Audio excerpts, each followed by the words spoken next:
this is the welding lathe that me and my buddy Connor Courtney built. I'll put the link to his channel in the description. I don't know if he's going to be uploading a video on this, but regardless, you should go check out his content. He has some really interesting stuff on there, some tools that he's built for our shop here, like a bandsaw stand that is behind the camera right now, I can't show. But this machine right here is a welding lathe, and it uses about a 3 horsepower DC motor, which turns this larger pulley right here, which is connected to a Winsmith gear reduction box. It's a worm drive box, so you have your worm gear on the top where the pulley goes into, then it spins a larger female gear on the bottom. I believe that's what it's called, and that gives us a very slow speed on our workpiece that we're going to be turning. It's using a stock torch off of an AHP 200X machine, the XD model, and it's set up right now, so all you do is use the TIG button that the machine comes with, and what you do is you can hold the button for the weld to go, and then when you let go, the weld is terminated. And then also you can set it up for 4T, so when you hold the button down, it slowly ramps up your current. You let go of the button, carries it there using pulse, and then you hold it again, and the current slowly drops back down. And this is really nice for automated work, like if we're going to do cranking out maybe 100 exhaust tips a day out of stainless steel. This machine, you can just set the parts in. You have one person sitting here, loading the machine and controlling it just using this button here, and an on-off switch that starts and stops the machine over here. Setup on the machine is very simple. All you have to do is turn on the welder, which is connected already to the machine here using the torch lead that carries the argon through, which is a standard TIG setup. All you need to do is come over to the machine and make sure you have proper torch height and angle. So once again, there's your angle adjustment and stick out.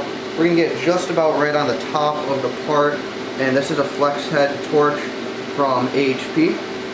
We are going to position the torch in proper height, which is actually pretty close because we are going to be running with no filler on this one just to demonstrate how the machine works.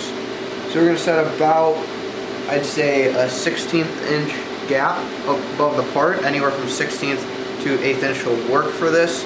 You lock in all your adjustments, turn on the machine, make sure your argon is turned on, and we are running about 18 CFH on this. So now all you're going to do is grab your TIG button here, flip on your hood. So here's just a close-up of the machine itself running. We're just going to start the arc by using our button. And we didn't let the arc taper up that time. We'll adjust our darkness here.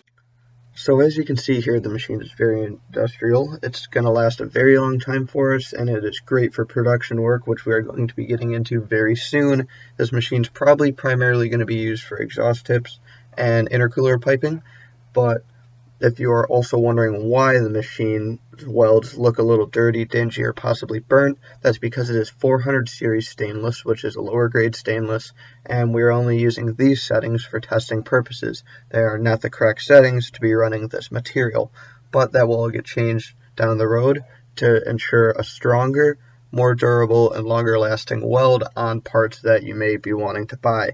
Hope you guys liked the video. Don't forget to subscribe, drop a comment on any of your guys' opinions on the build, and hope you guys stay safe with this whole coronavirus deal that's going on. See you guys in the next one.